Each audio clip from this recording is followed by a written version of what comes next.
This podcast is a member of the Voices of Wrestling Podcasting Network. Visit voicesofwrestling.com to hear the rest of our great podcasts, as well as show reviews, columns, opinions, and updates across the world of wrestling. Competition starting to get thick, it's the click, so I hope you watch your A game. A made no rain from the track when we unite and spit. This is an A game, better bring your A game. Competition starting to get thick, it's the click, so I hope you watch your A game. A made no rain. Hey now, it's the Mike and JD show, and I am your host, Mike Gilbert, and I'm joined by JD from Chicago, not the one from New York, from Chicago, I promise. Not even the one from Ohio. JD, by God, Oliva. How you doing, JD? I live about 60 miles west of Chicago, to be honest with you. Like, I'm like 3 counties away from Chicago. My wife and I went to Chicago this past weekend to watch Gabriel Iglesias. Hey, okay. Fluffy. How was that? Freaking hilarious, man. Yeah. He is amazing. What a storyteller. Like, it was an unbelievable show. It was funny. We had 14, this is the United Center, 14,000 people in the building for a comedy show. It was a good time. It was a real good time. Yeah. It took forever to get there and forever to get home. Yeah. He's got a new Netflix special out. I was thinking about checking it out. They got so much comedy on Netflix these days. It's incredible. It's like they're just cranking out the like 1 hour shows, like 1 hour stand-up specials, like it's going crazy. Kind of like what HBO used to do back in the day.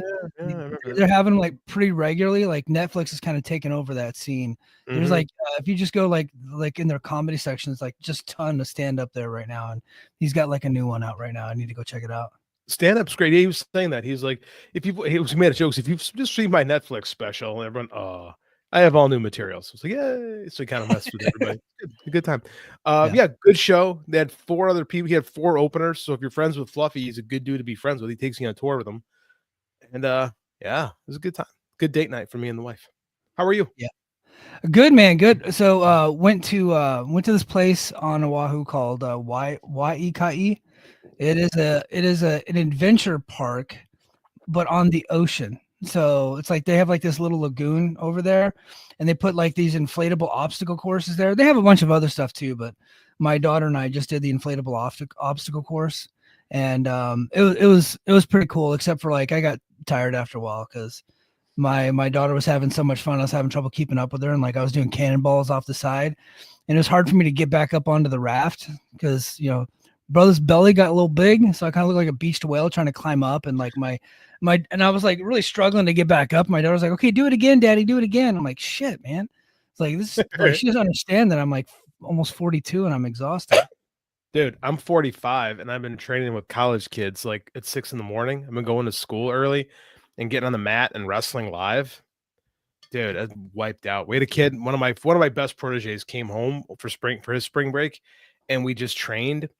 And like I had a giant, if you saw my Facebook page, I had a giant, it looks better now, but I had a giant bruise on my arm from training gut wrenches and just like wrenching on his hips. Like it was gnarly, but I just feel like I'd wrestle with these guys in their 20s, and I used to just go and go and go. That was my talent. I never got tired. Brother gets tired now. Let me tell you something. Yeah. Well, yeah. Good news is unless you're like wrestling guys on HGH or like EPO, they're all going to get tired too. Like when you're in your the masters class. That's the key is I have to be in better shape than them. Yeah. And I'm okay. Like, once I'm there, I'm fine. I'm taking it seriously. Like I'm training and doing Tabata circuits every day. And like, I'll get there. I got time, but yeah, it's not as easy as it used to be. So we're on a random Monday night, and it's completely my fault, by the way. Hawaii, they don't do daylight savings. It's almost always my fault when we have like derailed. It's always my fault. Yeah, well, Hawaii doesn't do daylight savings time, and I know that it was like a full week ago, but on Sunday I had planned on doing the show at 5:30 Hawaii time, right? And 5:30 Hawaii time for the last 6 months has been what 9:30 your time? 9:30 Chicago time, yeah. Yeah, 9:30 Chicago time. But now 5:30 Hawaii time is 10:30 Chicago time. So JD and I didn't coordinate, and I had like plans. So we were meeting up with our neighbors. We were down in Honolulu at this cafe called Moku Cafe. It was actually really good. I had a smash burger, pretty delicious. And then then afterwards we got gelato. Like there's this big courtyard with all these different like restaurants and like record stores. They got live music and kids can go run around and play. And I was like, I saw your text and I was just like, it's like, huh? It's like, oh my God, the time changed. I got to be home in 45 minutes to record my podcast. And the kids had just started playing. And I was like, should I end all of this and end the kids' fun and like tell my neighbors like, no, I have to go record a stupid fucking podcast. So I was just like, I'd have been mad at you if you ended family time to hang out with my dumbass. Yeah. So I was just like, you know what? Let's just push it a day. So I understand that the neighbors are the numbers are going to tank this week. I almost thought of like for fucking no reason putting a Tony Khan dumb face like thumbnail. It's like, look, I just need to juice these numbers up a little bit, man, because I know the numbers are gonna be real bad because we're on a Monday. Do you remember how much shit we used to get when you would do that? Dude, infuriated with us. Dude, I only did the dumb face like once or twice. I did like a lot. I use Tony Khan thumbnails a lot when he's like the subject of the show or of the clip, but I did the dumb face like a couple of times, and like a lot of like sanctimonious whites like came after me, dude. Like they were fucking pissed about that. And I was just like, he's just got a stupid looking face. I think it's funny. Like, and oddly enough, I did the same thing to Triple H and I've done it to Scott D'Amore. Like I typically do it to people in power, right? And like make them look stupid. They didn't really think that was offensive. It was just like Tony Khan, right? Because he's a protected species, I guess. People we like would be like, I can't believe you guys are doing that. And I'm like, right. It's a joke. Like, yeah, it's a bit. What the hell? Like, I don't know. People get, I don't know. And I'm an AEW fan. I'm like, I'm a sanctimonious AEW fan, quite frankly. Right. Like, I'm a A1 straight in line WWE hater supreme. Like, no one's going to argue that. But even I'm like, Mike, this is like, what are we, like, what's going on? Why are people so mad about this? Like, right. They're like, Mike's a grifter. I'm just like, do you realize how little money you get from these videos? I wish we were grifters. You know how much more money we'd have if we Yeah, AEW sucks, man. Bully Ray's right. We ain't getting no money for that. Like, yeah. Speaking of grifting podcasters, did you hear about what happened to the other JD this weekend? No, I got on fucking X like on Thursday, and I just had a meltdown. I was there for like 5 minutes. I'm like, everybody sucks. I hate this, and I checked out. What the dipshit? God, I hate sharing. I hate that there's two people in this world with my name that I absolutely hate now, but like it is what it is. Yeah. What did that dipshit say? He didn't actually like do anything. Oh, so what happened? So I didn't know this, but he's on commentary for House of Glory Wrestling, right? Is he really? And yeah, I've never actually watched that show, so I had no idea. And Mercedes Monet this weekend, she wrestled Indy Hartwell, and JD from New York does commentary for them, and like right before her match, he got pulled from commentary. She's like, "Get that fucker off commentary." Mercedes said that? No, she didn't say like. I'm just like obviously that's me reading the situation. I don't know, like there's no like actual reporting of exactly what happened, but like if you scroll like social media and you scroll his social media, because I was like into the story, you could pretty much surmise that that's like what happened. Like she's like, I don't want him commentating my match because. Like he has been, I've never seen his show, by the way. I just need to put that out there. I've never actually, I don't know anything about this guy. Never seen his show. Sometimes his clips will come across my For You feed and I just never listen to him. But from what I gather is this guy's been like downright abusive to Mercedes Monet, like thumbnail after thumbnail, calling her a flop and a failure, which is funny because I have also done that, but not to the extent that he's been doing that. I also am not a fan of hers, but I don't think I've gotten to the point where so he's been just like railing on her for years. And then 2 days before she is on that show, he goes on his podcast and he starts praising her. It's like, oh, she's great. I've never had a problem with her. I've only had a problem with the booking of her. It's never been her problem. And I'm really happy that trying this. Well, apparently that didn't work because, she ended up having him pulled from the show, and like she's taking a little bit of heat for it. He's taking some heat, and I'm just like, I was like, you know what? Like, I at first I was like, that's pretty awesome that she like kicked his ass out of there because he's clearly a grifter. But then I was like, I bet there's some wrestlers out there that would also have me booted from a show if I were on it. because like, you know, if like Tummy Dreamer's on a wrestling show and I'm like doing commentaries, like, look, that guy's been calling me Tummy for 5 years now. I don't think I want this guy on the show. Or Salami Callahan is probably going to come after me one day. But so like I see both sides, but I think I'm on Mercedes' side on this one because I'd probably have his ass kicked off too. Here's the thing. It's like when you become a guy who makes a stand, who takes stands against things, you can't be mad about it. And people say, no, fuck you. Yeah. Like I can't be mad about that. That's why you can't, like, if you're going to be a commentator, right, for an independent show, you kind of got to own everything. Like Walker Stewart, or no, was Walker, or was it? No, it was Chris Charlton, beginning of the year with New Japan. You know, he kind of went into business for himself, was trying to push an angle, and it didn't work out so good for him. Got suspended.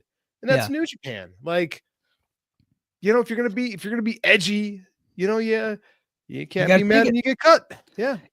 You got to take it. And he was, you know, obviously a little bit upset about it, but calling her, saying she's soft, and was like, no, you're being a dick, right? Like, and nobody, if like you're being a dick, and like people don't want to work with you if you're like that.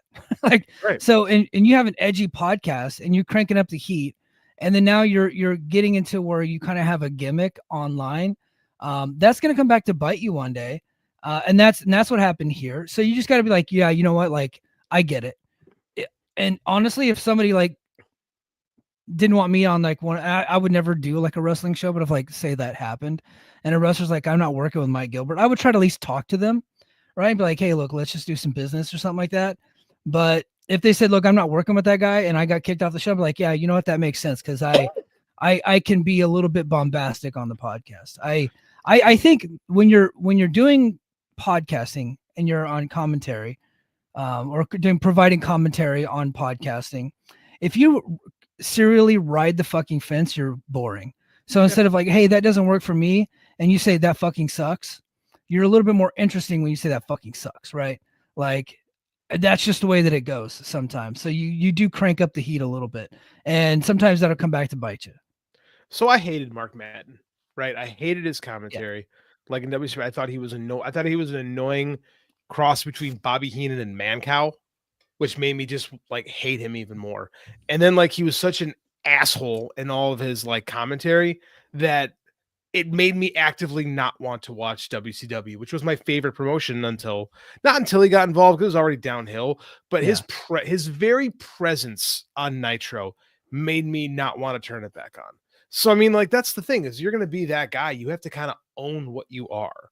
Yeah. Like, and that's what I said. I don't think no one's going to hire either you or I to do commentary for a wrestling show. In fact, that's a bad idea. Don't do that. Yeah. I wouldn't even know how to do that. It's like dangerous. Like, I don't know the names of all the moves. I couldn't do like, I was doing even do an impression of either one of them. Like, I couldn't even come close. There's no way I can remember all the fucking variations of the diamond cutter. It's like whatever you guys want to call it. I'm just going to call it a cutter. I don't really care. See, I could do that. I could tell you the different variations on the diamond cutter, but I don't mean like, I don't know, like we kind of carved our niche doing this. Like, I don't really want to be a pro wrestling commentator. I think if you're just going to be this guy, if you're going to be, you know, Johnny Dickhead podcaster, just be Johnny Dickhead podcaster. I understand there's people out there who don't like you. There's people who don't like you and me. We read the comments every week.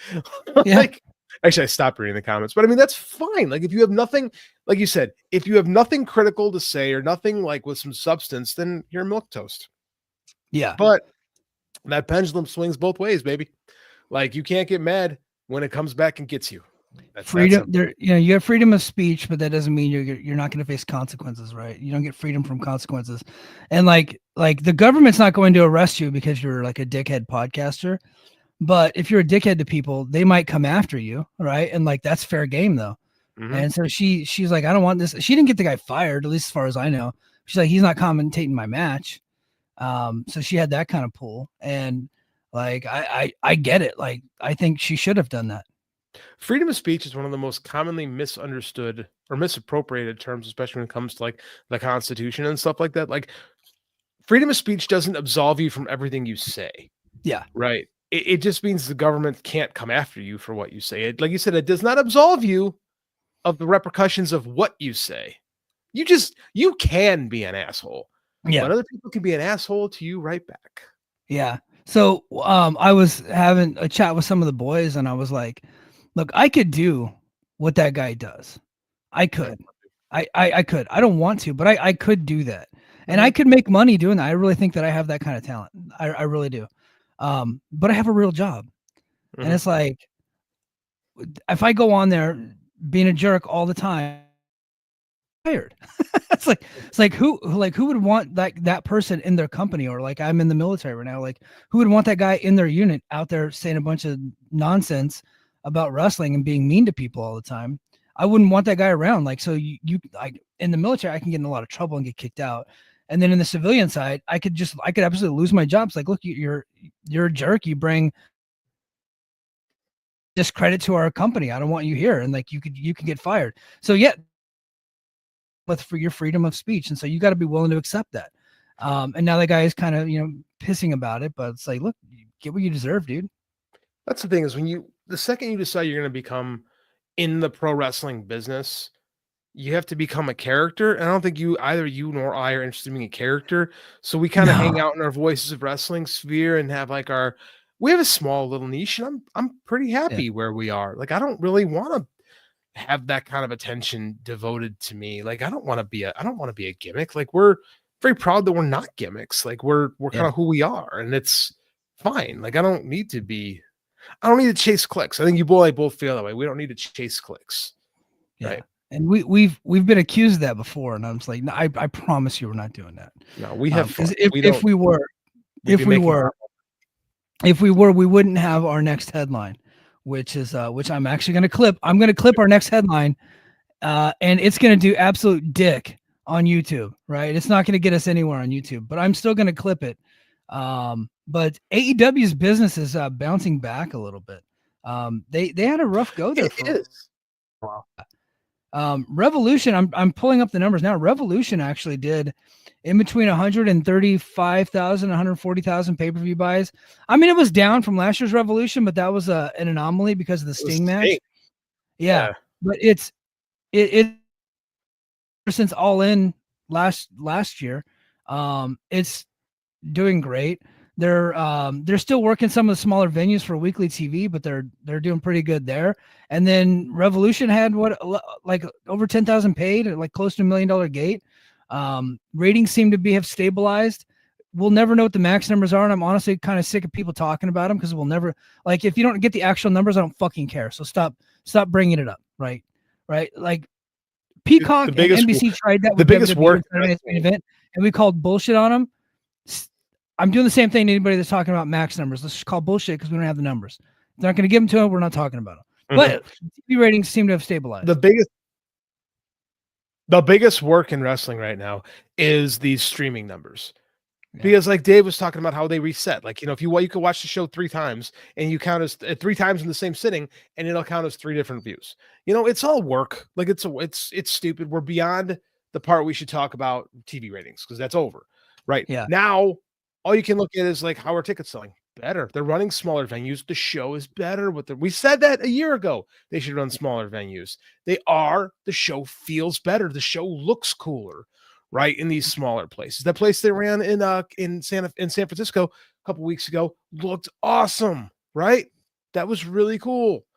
So I don't know, man. I think it's going good. Like, I do. I think they're starting to turn things around. The pay-per-view was really good. It was really, really good. They're selling tickets again. Like, it's going to be, this is, like I said, this is like WCW in like late 95, early 96. And that's that trajectory you want to be on. Yeah. So, I mean, they're not at their peak. I see a comment. They're not, how are they? I got this comment. I'm not going to be a dick to this guy because I'm just going to explain the difference, right? How exactly is the business stabilized compared to their peak? I'm not comparing them to their peak. I'm comparing them to last year. They were on the downhill slide, right? So here's their peak in 2021. Then they're on the downhill slide, and now they're coming back up again. That's what I'm talking about. They're on an upward trajectory. I'm not saying that they're at their peak again. That's not the definition of stabilization. Stabilization is this, right? Or trending upward. Right now, they're tending to trend upward. That is a good thing. If you're insecure about AEW and you don't like the fact that they're doing well, I'm sorry. I know that's offensive, and I apologize for being actually, I don't fucking care. I'm just kidding. But I get that good news about AEW is offensive to some people because they have a hard-on for AEW, but it's trending upwards. Mike, pull up the 1-2 down from that. This is an even dumber one. Like Jeff, I'll pull it up myself. Business is consistently down year to year. No, it isn't. No, They're making way more money their this TV ratings last year are than any moving year up. they've ever had. Right. They're making more money with their new Yeah. TV deals. Right. Yes. Their shows rate are up right now. You take out the anomaly of the Sting retirement from a year ago. This is the biggest show they've done in a long time. Right. Yeah. TV is flat. That's all it is. It's flat. Like, again, I know it hurts people's feelings that this company isn't going to die. I know WWE fans are super insecure that there's more than one show to watch on TV. Like, it was better in the 80s and 90s, right? It was better when we had more things to watch. Come have fun with more to watch, not less to watch. In fact, listen to a podcast about how great things were in the 80s when we had multiple shows. Perhaps I can interest you in Mid-South Madness, available only on the Mike and JD Patreon show. Patreon Network. God damn it, I dropped the fucking ball. Patreon.com/the Mike and JD Show. Mid-South Madness. We got 2 episodes out. JD is knocking out another one this week. Not only do you like review the show, but you talk about like what's going on in the world This week in history at that time. Mm-hmm. Yeah. Oh, let's do this again. Hold on. Because I'm just saying, I ain't saying, AEW is always bad. But Mike, please read this because this is like not making sense to me. Okay. Oh, I'm not going to pick on this guy because I don't want this to become like a comment. Okay, I'm failing to see where they've stabilized. When you got the finish, you got a revolution. That is a subjective opinion about good and bad. We're talking about business, so that's business. So I got to crush that. So we got to move on from that. I'm just saying I ain't saying AEW is always bad, but at one point, are we going to criticize the company when it's needed, brother? We do that every week. Yeah, like we just got done doing that for weeks and weeks and weeks. Go back to some of my Tony Khan dumbface thumbnails where we buried the company. But that's what we do on this show. We call balls and strikes regardless, right? If the company's doing well, we say it. If they suck, we say it. That's what this show is about. We are not in the bag for AEW. Tony Khan's never written me a check. I would like him to, but because he's got a lot of money. I came on this show for 2.5, 3 months talking about how much I hate my hobby. Yeah. Right. I got emails from people saying you are too depressing to listen to right now because you're not fun anymore because you hate your hobby. Like, so don't come here and tell us that we're like, we talked about how JD was an asshole and she don't have to. Like, first of all, JD doesn't work for AEW, right? I hate using my own damn name in this. He does not work for Mercedes. Like, House of Glory is its own thing. So if Mercedes is on an indie show and says, I don't want that guy commentating my match, well, guess what? Mercedes, JD from New York, way down here. Like, that's the way it goes, man. Mercedes, multi-millionaire, internationally known YouTuber, right? That's like that. That's how it goes. So, but if you want to hear us explain how JD from New York got pulled from House of Glory, rewind. We already did that. We did that the first rest of the show. Listen, go watch the YouTube feed. Yeah. Come back. Yeah. Just rewind it. But AEW Revolution, March 9, 2025, crypto.com marine. I just got some notes here. 135,000, 140,000 pay-per-view buys, highest since All In, first week estimates, with 11,435 attendees, over 10,000 paid in, the gate nearing $1 million. Major financial win for AEW. And then, of course, it was outside of the main event. It was one of the best shows that they've ever done. But yeah, the main event stunk the joint up. We did a whole video about that. Stunk the joint up. And that video that I did actually did pretty well, by the way. so thank you to all of you guys for clipping. And thank you to Airgold for the Edge looking like Hulk Hogan AI thing that I had for the thumbnail. That was beautiful. Thank you. Thank you. That helped out a lot. But that main event stunk so bad, they're redoing it this week on Dynamite. Lance was saying he thinks it will do a TV number. I don't know. Doesn't really matter. So we'll see. I mean, like if it puts a bullet in this feud, I'm fine. Tied up behind. I mean, like there's someone in the chat saying, "Oh, their house shows are selling like 4,000." Brother, they're running smaller venues. They're not even doing 4. They're like doing 3, if that. Again, go back and watch WCW in '96 where they were running very small venues, where they were running nightclubs, where they were running cool. Like you don't have to run NBA basketball arenas to make cool shows. Dude, Lucha Underground had a TV studio, and that show was awesome. Yeah, as far as aesthetic I really liked mid 2000s Impact and or TNA, and they were in like Universal Studios. I thought that was cool. Yeah, because Yeah. But again, ambiance and environment are more important than saying we sell out 16,000 every week when you can't. Because they were trying to do that a year ago. They were trying to run these big NBA venues and playing in caverns, and it wasn't working. This is better. Well, and that's not the argument. If you're only comparing them to WWE, right? Say, well, they can't be successful because they're not WWE. Well, then it's like they're never going to be successful, and I guess you're always going to win that argument, right? But what I'm saying is, if you compare them to themselves from a year ago, business is trending upward. The show seems to have like leveled out. Yes, it's not perfect. There's still bad stuff on the show. I didn't think Dynamite was good last week. To be honest with you, I was bored to tears by that episode. And I thought that Hechicero versus Orange Cassidy was a bad main event. Did a decent number, but I didn't think that was like a good, like I wouldn't put that as my main event of a TV show, right? Coming off of a hot pay-per-view. I get the feeling that the roster was pretty beat up, and so that's why they just kind of trotted out some people. But I didn't think it was good last week. But that's not the topic. The topic is the business is trending back upwards. They're not at their peak, but they're getting better. And that is the argument. Anything else you guys are saying doesn't fucking matter to what I'm saying the argument is.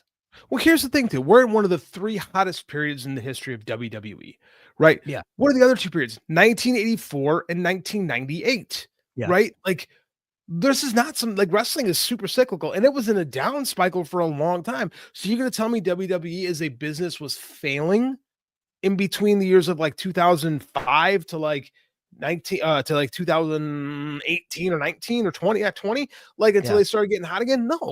No, they were in a down spiral. Like AEW was down. Now they're starting to tick up a little bit. That's wrestling. Things cycle up, things cycle down. Read a book. Tim Hornbaker's got great stuff. Yeah. WWE is on absolute fucking fire right now, by the way. It is. Dude, I know the numbers for Netflix aren't exactly what they thought they were going to be, but their like house show business is insane right now. Phenomenal. It's absolutely insane. SmackDown is like their ratings are doing really their SmackDown ratings are like kind of like right or like a little bit less than what they were doing on Fox, but like much better than what people thought that they would be doing on Friday night on USA, right? They're doing fantastic. So and go ahead. Let's put this. Phenomenal. I'm just saying the booking is bad. That's all. Okay. In your opinion, if the booking was bad, the pay-per-view would not be trending upward. They wouldn't have sold more seats and they wouldn't have sold more pay-per-views. You cannot like the main event booking. I think we're all in agreement there, but the rest of the show was well booked. They told good stories across the board until the main event. So, I mean, you can have opinions, but that doesn't make them realities. Right. So they built for that pay-per-view. And I don't want to stay on Revolution pay-per-view. God damn it. But but on that pay-per-view, they had 3 different marquee matches, all of which could have been the main event, that blew off feuds that have been lasting a long time. Like well-built stories. Kenny Omega and Takeshita is a well-built story that's been going on for a long time. Right? Omega and Fletcher, awesome story that's been happening for a long time. And then of course you got Tony Storm and Mariah May, which like probably should have been the main event, right? And that blew off a 1-year story arc. Like I get like the people that are saying that it was just matches. That's just not true. They did have some matches on there that weren't built, but like they had like 3 amazing matches that were like I think they all got 5 stars. That were well-built, year-long feuds. They had the main event, which was a story that I thought ended up turning out to be a good story, but the main event was flat. And then there were some other matches on the show that didn't really have much stories, but like that's fine. Which didn't have much of a story to it on the tag team title match. The tag match, sure, that didn't have a story. That match, the Mercedes Moné match, didn't really have like it was just like some lady. It was, I mean, like they built it on TV for about 3 weeks. Like it wasn't this long, deep story, but I mean, they built something. Like but it wasn't like this in-depth story arc. No. I don't think that's comparable to the top 4 matches. Right? I agree. That's all that I'm saying. And then you had Hangman and MJF, which was like a really good fucking story too, right? And opened the show. So stories up and down up and down Revolution, right? And that's why they did the best pay-per-view number that they've done since all in. And that's why we continue to criticize them on this show, because we bully people. We bully that company into doing better because we know that they're capable of so much more. Let's get off of the AEW topic. Please. God damn it. Okay. So WWE, they're insane right now. Road to WrestleMania in full gear. I was able to watch John Cena's promo from earlier today. So they were in Europe, huge house. John Cena was over like a motherfucker. Can be one of the top heels in the business. He came out and I thought he nailed his promo out of the park. I thought he did a great job. So I think WrestleMania is.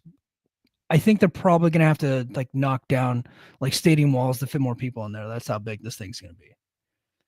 Probably.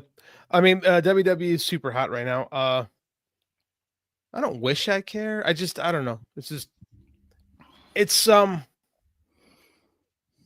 kind of like, it's a good thing that The Rock came along and disrupted all the plans, because the critique going in was that it was kind of flat and the rest of the show is kind of flat. It's really good that they were able to talk Cena into this heel turn, because it wasn't like this was a well-built long-term story. But this is The Rock just coming in and throwing shit at the wall and seeing what sticks. And fortunately, you've got generational performer like John Cena who's willing to shake it up a little bit, right? Because I mean, what else do you have that's hot going into this? Well, I mean, Jey Uso is still pretty hot. I mean, as a story. I think, yeah. Like, no, the story with Gunther is whoa. I keep hearing that WWE is the company that does these stories great. What's another one? Because you can't tell me Cena and Cody Rhodes is this well-booked, intricate story with all these plays. We know that's bullshit. Rock came in and said, "Hey, but JD, hold on, but JD, we're like 2 weeks into the story between those two. I agree, because by the time we get to WrestleMania, they will have it for sure. And but that's not planned. But it wasn't planned. It's planned now. They're planning it out right now. By the time we get to WrestleMania, they will be there. The story will be told once we get there. I understand. I understand what you're saying. I'm tired of people worshiping at the altar of Paul Levesque as this great booker, when this had nothing to do with him. This was thrown in his lap from The Rock, and it's the hottest thing the company has right now. Like, it's worked out fantastic because you have generational performers doing generational work, which is great, which is what they can lean into. It's their strength. But I don't want to hear how amazing a booker Paul Levesque is when he had nothing to do with what's going to drive the show. That's reality. In the undercard, Jey Uso's super hot. Great. What's he doing? He's challenging for the World Heavyweight title against Gunther, which has been a year-long story. That story is good too. That story is going to work. I'll give you this. Jey Uso match is going to get over because all they do is trot out stuff that gets over. Like, their entrances are over. People are going to sit on their hands for the actual wrestling match because WWE fans don't really care about wrestling. I disagree. I watched that match that they had on Saturday Night's Main Event from a couple months ago. It was a good match, and the fans were into it. Gunther's an amazing wrestler. Jey Uso's not fantastic. Good. Jey Uso's not a good wrestler. Okay, let's not pretend Jey Uso's a good wrestler. But he's over, right? And he's over. He's over, and you know what he's going to do? He's going to take a beating, and then he's going to hit some super kicks, and then he's going to get the pin, right? And the match, like, it's going to be a basic match, and it's going to fucking get over, right? It'll get over. It's going to do great for them. It'll get over. They did have something with Rhea and Bianca, but they've interjected Io into it, and they made it a three-way. I'm not a big fan of three-way. I don't like three-way matches for titles. I can't stand that.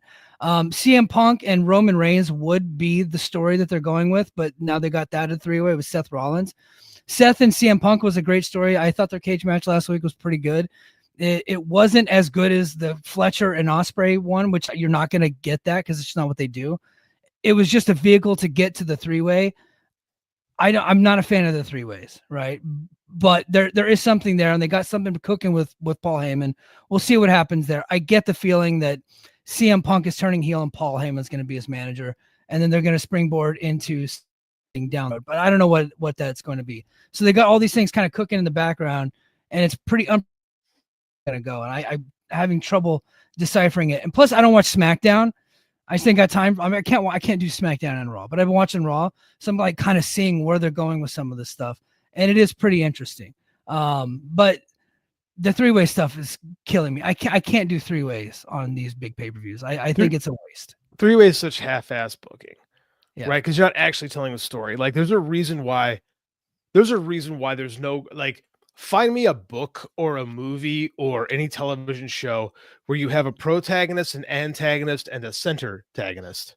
Yeah. Right? It doesn't Yeah. exist. But pro wrestling gets to do that because then they get away with, like, conclusive endings. Yeah. And they can do half-ass bullshit. We saw in AEW too, where they interjected Christian in that thing. That was fucking terrible. Like, it's become such a crutch since then. It's one of these things that became popular in the 90s. It needs to go away. Like, these 3-way and 4-way and like 27-way matches, they're all fucking dumb, and they're all to get away from like conclusive endings. I don't even want to say doing jobs because that's a corny ass term, but I mean, Right. it's to get away from doing conclusive endings. Yeah. And to drag shit out, and it's lame, quite frankly. And we've seen you just pull a hammy. You made a face. Yes. Old age fucking sucks. Dude, bro, my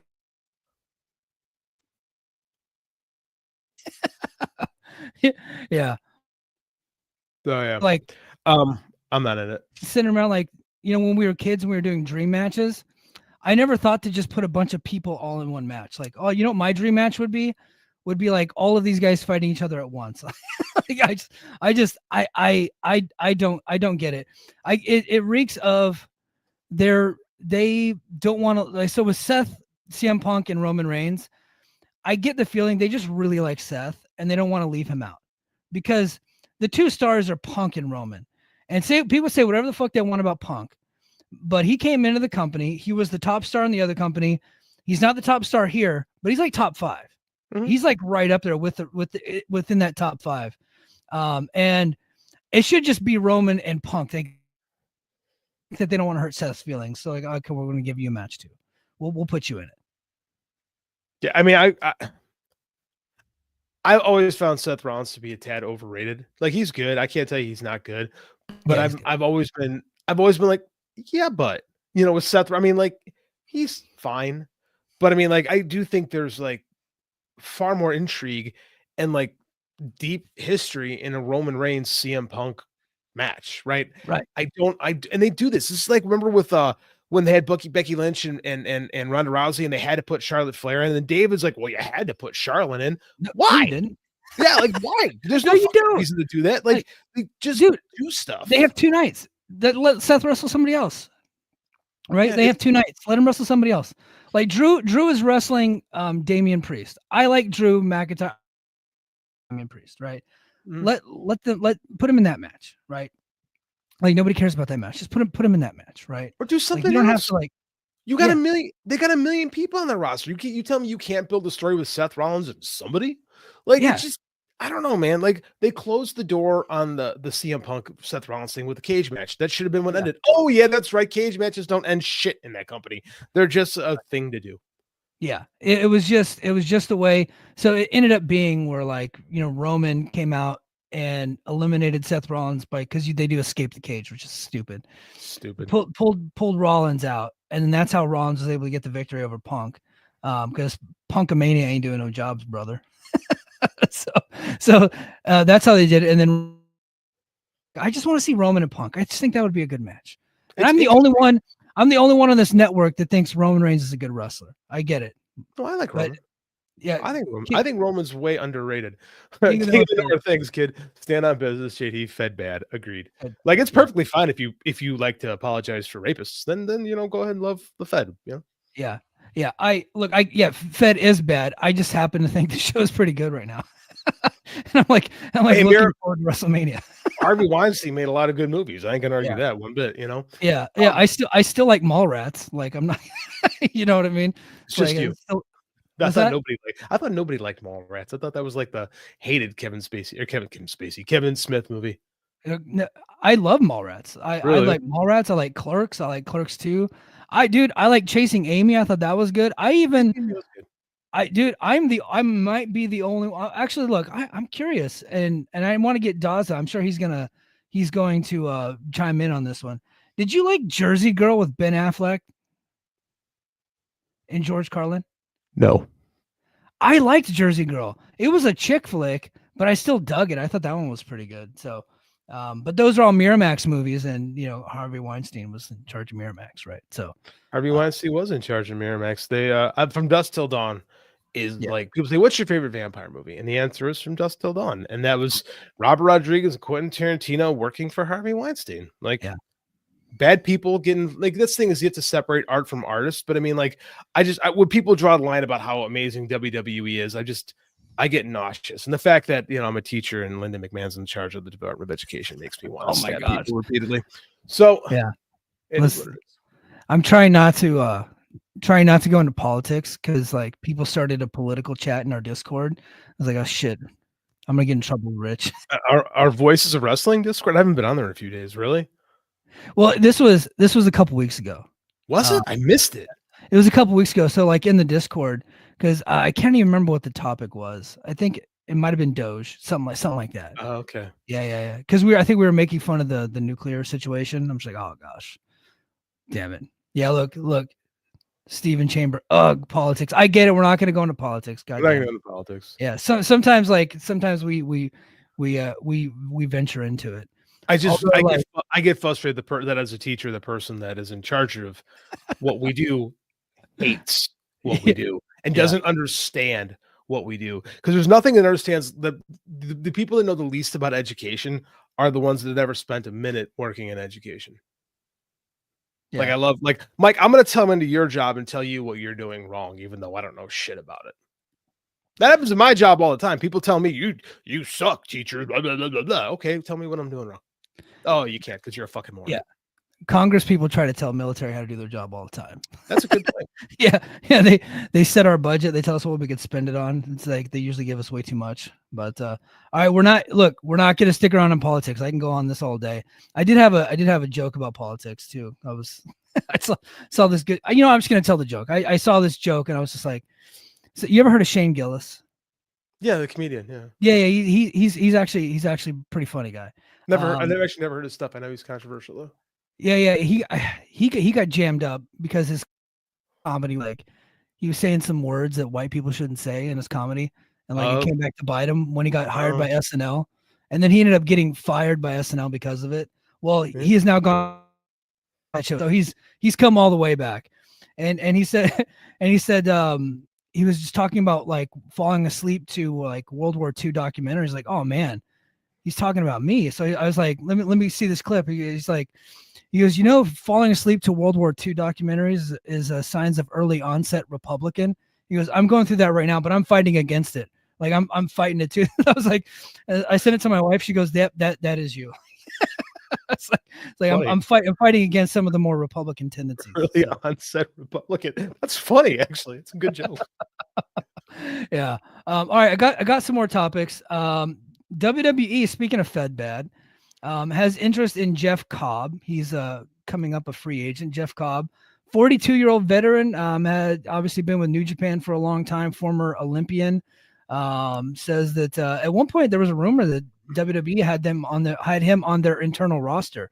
So, and I don't know where he would go, if he would go to NXT or if he would just go right to the main roster. I don't know if he'd be like, he's Chamorro, so I don't know if I don't think he would fit in with the bloodline, but I don't know, that's never stopped them before. You know, we have Tongans in the bloodline now. People who aren't actually in blood related are in the bloodline or whatever. Yeah. Like, I don't know, man. They just kind of stick all the Islander people, the Polynesian, the Pacific Islanders and the bloodline. I don't know. That being said, Jeff Cobb's great, and he's been in New Japan for a long time.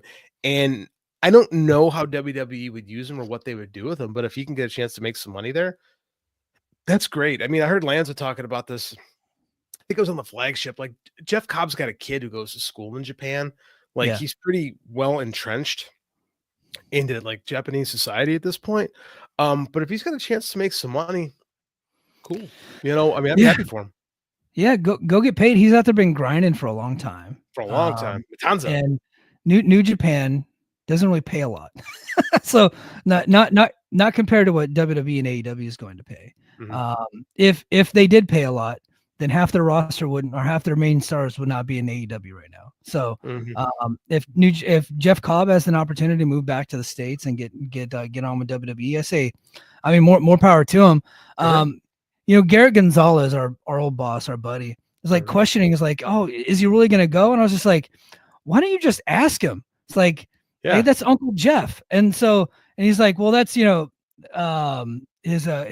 John LaRocca's boy, Uncle Jeff. They're like friends. Yeah. So I did my due diligence as a journalist, as a broadcast journalist, and on Twitter, while LaRocca was as usual burying AEW, I was like, hey man, all we want to know is like what's going on with Jeff Cobb. And of course he kayfabed me because I know that he knows. Like he for sure knows, but he won't say anything. LaRocca's also a gimmick.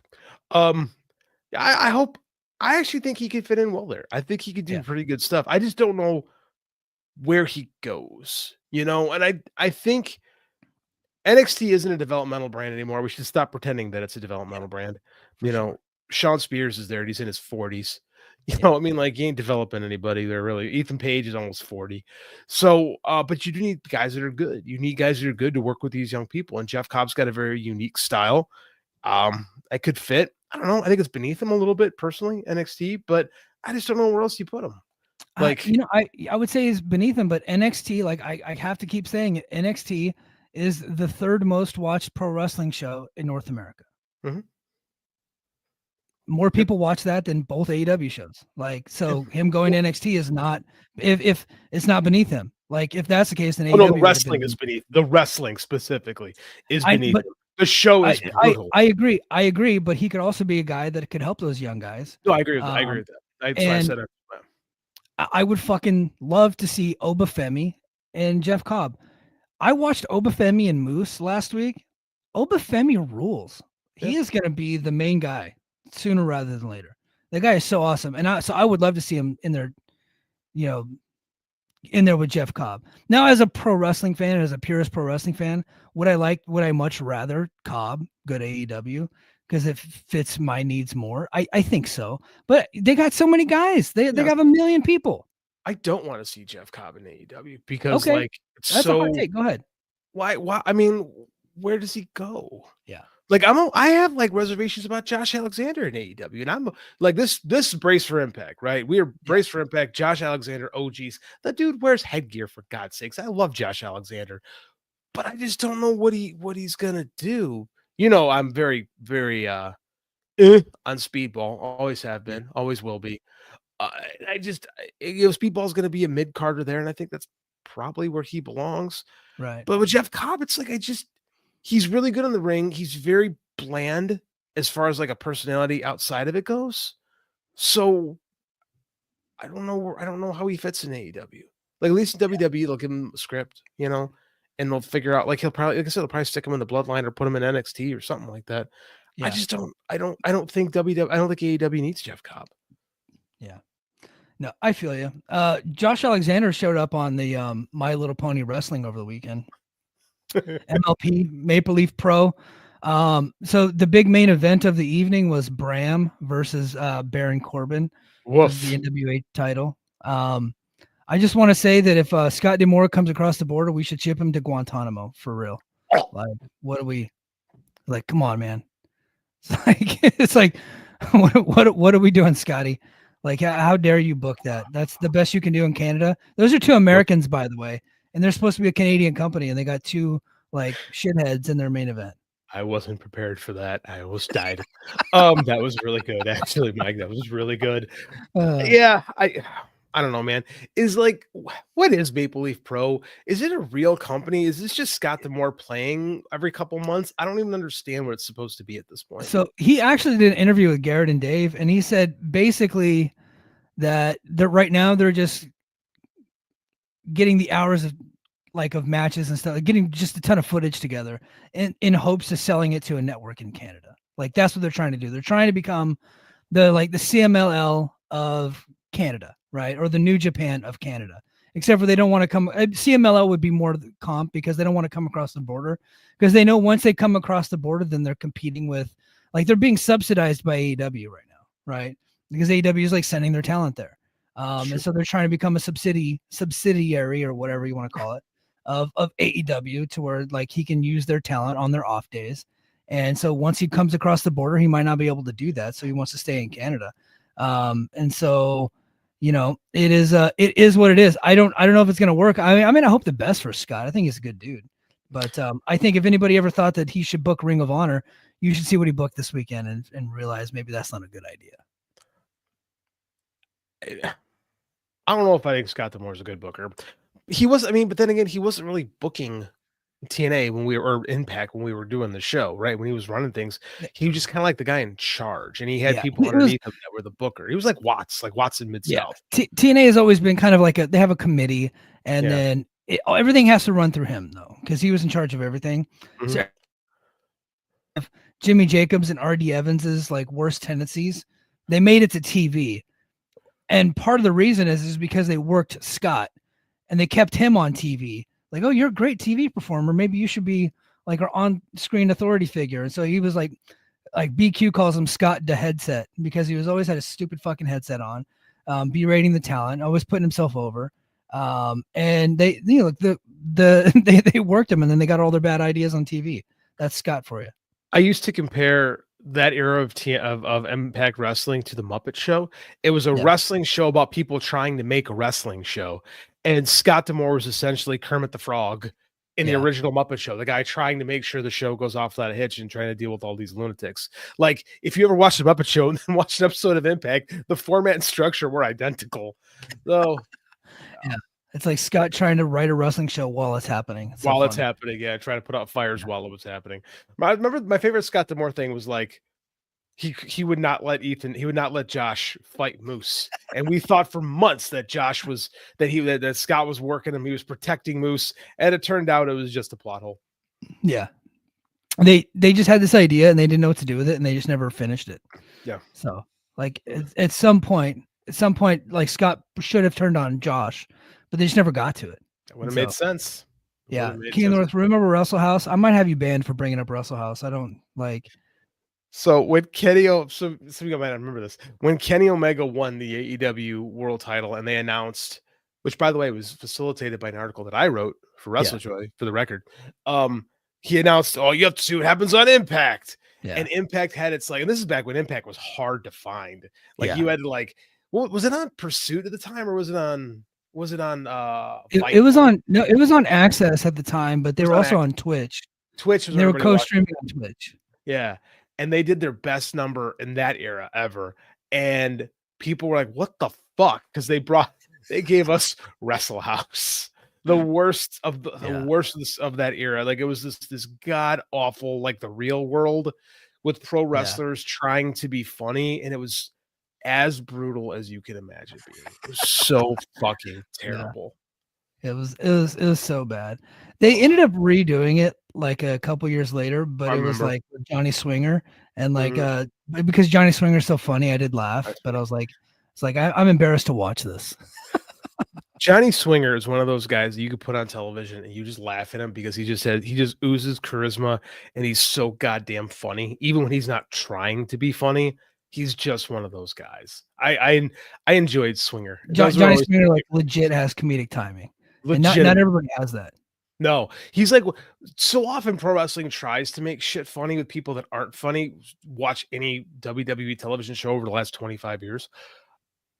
And then you get a guy like Johnny Swinger who comes along who's like legitimately funny. And like just his delivery on silly ass lines. Like every week we would cover that show and I'd be like, man, Swinger gets me every freaking time. Like he was great. I missed that. Yeah. Just a couple more things and we're going to get out of here. And then we're going to head to overtime where JD and I are going to talk. We're going to talk my unbelievably perfect, undisputed. I don't think JD is going to have a single argument against my top 10 heel turns of all time. I think it's just going to go smooth. He's not going to shit on it one bit. I think he's just going to agree with everything I say. I'm pretty sure that's going to happen, but that's coming to Patreon, patreon.com/the Mike and JD show. Just quick notes. We don't even need to get into it because I think we've talked to Ray Phoenix and Malachi Black ad nauseum. Talked about last week too. Yeah, they're headed to SmackDown. There were some vignettes for both of them. So there you go. Yeah, look, good for them. Hopefully they're happy. Yeah, hopefully they're happy. I do find it curious that Ray Phoenix is going to SmackDown, Penta's on Raw. Looks like they're going to keep them apart for a little bit. So I didn't expect that. So should be in. That's a choice. Yeah.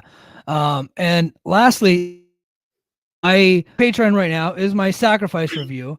I'm going to of that for YouTube.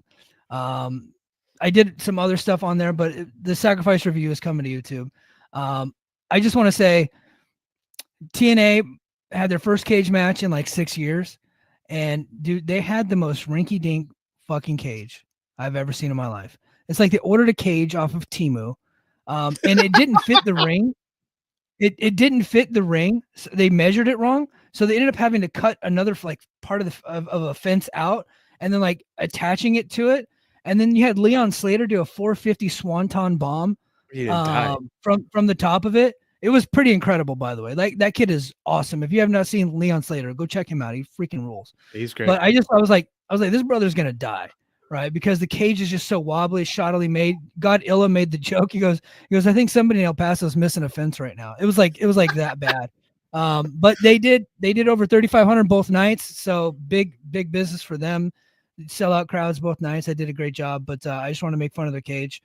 So everybody go check out my sacrifice review. Also on that same match, Elijah came to the ring on a horse. JD, you got to see this clip. It's the fucking funniest clip of all time. I was like, this is kind of like a badass move. Like, this dude's coming out on a horse and he's got his guitar and he's like trying to sing, but he can't get the horse to move into the spotlight. So they turn off all the lights and got this big spotlight.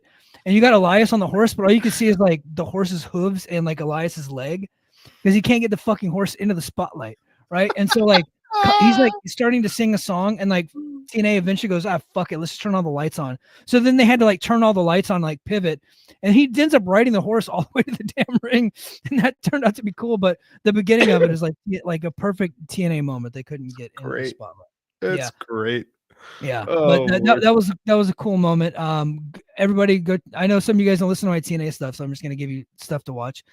Tessa Blanchard versus Lady Lee turned out to be really good. Great match. Tessa is better than anybody's ever gonna give her credit for. And when the girls are in there, when the women are in there wrestling Tessa, they hit Tessa a little bit harder, which makes the match much better. So you can probably understand why they hit her a little bit harder. But and she hits them right back too. So the matches are fucking stiff. So I thought that match was really good. Mike Santana versus Mustafa Ali is awesome. Of the week, I would say. I thought that match was fantastic. And there was a Lucha Libre match between some NXT guys and the Rascals and Ace Austin. So that one was pretty good. So everybody go check that out. Full sacrifice review coming to YouTube tomorrow, but it's on Patreon already, patreon.com/the Mike and JD show. But guys, thanks to everybody for being here. Sorry, we're on an odd Monday night. We had a loose format going. Thanks to everybody in the chat. Even you haters in the chat. Haters. Oh, hold on. Bobby F has a question. We got 2 minutes, but you guys think it's time for Swerve to beat Moxley and put the Death Riders angle to bed? I'm more interested in seeing Will, Hangman, Swerve, Fletcher. You know what? I get you. I feel you. We are Swerve fans on this podcast. We are like early adopters of the Swerve movement. I think the move is Will Ospreay at All In, though. I think that's what they do. I think it's time to put the title on Swerve right now and do Swerve versus Ospreay at All In. That's okay. So you're ready to just move off of Moxley altogether? It's not working, man. It's not working. And John Moxley's one of my all-time favorite wrestlers. Like, it's just not there. I don't think Moxley's washed or anything like that. I think it's this character and everything. It just doesn't work. The worst part about AEW last year was that their 2 main stories that they tried failed. The Young Bucks turning on Tony Khan failed, and the Death Riders angle, complete flop. And that really kind of tanked the company for a year. And we're just now like, they're just now coming out of it. And I think they eventually have to get that built off of Moxley. I just happen to think that Will Ospreay is the guy to do that. But if they decide to go Swerve, like, you're not going to get me complaining, because I love Swerve. I think Swerve is a megastar for real. Swerve's there. Give me Swerve versus Ospreay and the biggest show you can get. Like, I saw one of the trades like, they've only got so many tickets sold for All In. Well, dude, it's March. That show's not till August. Come on, man. Yeah, they'll fill it up. They might not get to 20, but they'll still do really good. Yeah, I bet they get to 20 because they'll grease it. Like, they'll do to get asses in the seats. Yeah, for sure. All right, guys, that's gonna do it for us this time. And until next time, mahalo. Competition starting to get thick, it's the click, so I hope you brought your A game. A mate, no rain from the track when we unite and spit. This isn't A game, better bring your A game. Competition starting to get thick, it's the click, so I hope you brought your A game. A mate, no rain.